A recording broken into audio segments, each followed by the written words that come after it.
Nom féminin singulier qui exprime la sensation perçue par l'organe du goût et avec pour sens figuré ce qui stimule l'intérêt, fermez les guillemets. C'est la définition que nous donne le dictionnaire du mot saveur.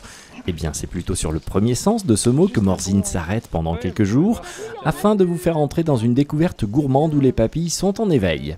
Tous les goûts sont dans la nature, cette citation est bien réelle puisque l'une des animations de ce Morzine aime ses saveurs est de partir à la découverte des produits que nous offre la montagne. Une randonnée cueillette que nous présente notre guide pour l'occasion. Cette sortie, c'est de se balader tout en cueillant ce que la nature nous offre pour se faire un petit repas à la fin de la balade. Donc c'est vraiment la balade gourmande.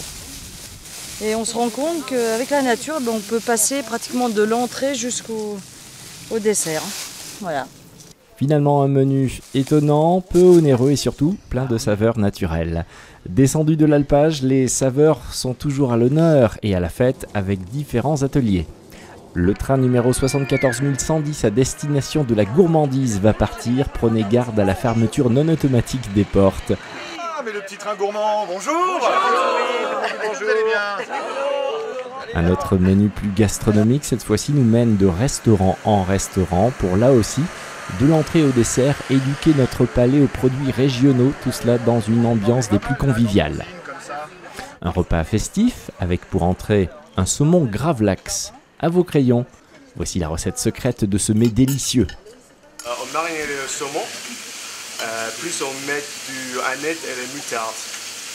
Et après ça, on coupe 4 tranches, 8 tranches totales par assiette. Après le côté ingrédients et préparation, réaction avec cette entrée en matière.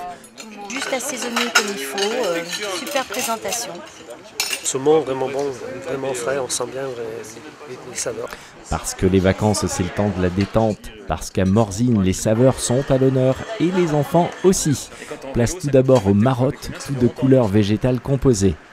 Ces marottes désignent historiquement des poupées fantaisie, attributs du fou à la cour des rois et des grands seigneurs.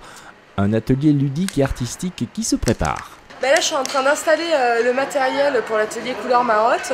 On va fabriquer des marionnettes à base de teinture végétale. En fait, les enfants vont imprimer des feuilles, des fleurs. Et puis après, on va faire des petits mélanges chimiques à base de choux rouges. Et ils vont faire leur dessin et on va, avec les têtes de quart d'air, fabriquer la marionnette. Les plus jeunes sont à la fête, comme les parents, bien sûr, qui participent à cette semaine du goût. En tout cas, petits ou grands, qui n'a jamais rêvé de pouvoir agrandir les bonbons et autres friandises, eh bien c'est possible. Une expérience que réalise pour nous un savant physicien passionné de recettes et de molécules. En prenant cette cloche qui n'est pas une cloche à fromage ni à époisse, le chamallow devient géant. Et là, on est heureux. Parce qu'on se dit, on va pouvoir manger des gros chamallows. Au cœur de cette semaine estampillée saveur, quel est le principe de cette cuisine expérimentale? La cuisine amusante, scientifique. Pourquoi un œuf devient solide à la cuisson alors que la plupart des liquides s'évaporent? Pourquoi un chou est appelé rouge alors qu'il est violet? Etc. etc. Tout un tas de questions et manipulations proposées par ce labo ambulant, place de l'Office de tourisme de Morzine. Je schématise aussi parfois comment les molécules ou les petits grains de matière bougent à l'intérieur et tout ça, des petits récipients. Ça permet aux gens de visualiser, essayer de voir la phénoménologie qu'il y a derrière. Même si c'est très complexe, on peut la schématiser sans trop de fautes par des mimes. Sucré, salé, eh bien les deux au cœur de ce Morzine aime ses saveurs. Un petit tour à présent par les friandises, par une visite atelier où la confection de chocolat est à la portée de tous.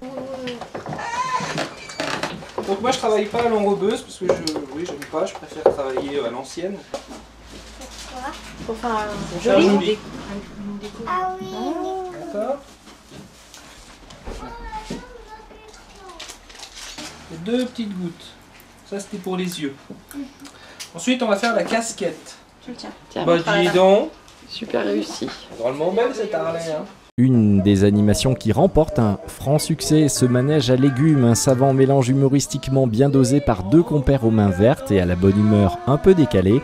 C'est aussi l'apprentissage du goût, des saveurs sous forme de jeux, questions, grimaces, qui permettent aux plus jeunes de pouvoir reconnaître la pastèque, les tomates, les légumes en tout genre. Définition en quelques mots de ce manège à légumes et à bonbons aussi. Le manège à légumes fait rêver, le manège à légumes fait aimer les légumes, le manège à légumes fait voyager en odeur, en couleur et en gaieté. Et voilà.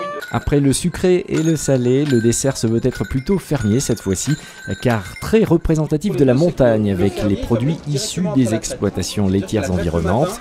Le fromage est la star des alentours et le choix ne manque pas. Petite dégustation rapide des principaux fromages locaux dont voici un tour d'horizon. L'Abondance, donc c'est le régional de l'étape, fromage qui est originaire de la vallée d'Abondance, juste derrière. Le Beaufort, donc lui plutôt fabriqué dans la partie montagne de la Savoie. Les Matales de Savoie et la Tome de Savoie, c'est plutôt la partie plaine de nos départements. Après on va passer à la Tome des Bauges. Alors c'est bien les Bauges et pas les Vosges, c'est un petit massif entre Chambéry, Annecy et Albertville, à cheval sur les deux départements. Donc en fait il y aura une texture assez particulière, un petit peu ferme, puis après qui va devenir collante en bouche, avec des arômes de lait, de crème, un peu noisette qui vont ressortir. Et le petit dernier qui est super bon, c'est le reblochon. On y comprend mieux le rôle de l'affinage, étape importante de la fabrication. L'affinage, qu'est-ce que c'est? Pour faire simple, les bactéries, elles vont manger les matières grasses, elles vont manger les protéines, et en faisant ça, ça va développer le goût et la texture des fromages. Et donc, chaque fromage a une cave particulière pour vraiment faire ressortir l'atypicité du fromage. Là aussi, quelques réactions après dégustation. Mon préféré, c'est l'Abondance. Ouais, moi aussi. La semaine Morzine aime ses saveurs, c'est aussi d'autres découvertes gourmandes encore. Alors si vous aimez Morzine, Morzine aime ses saveurs et vous les fait partager.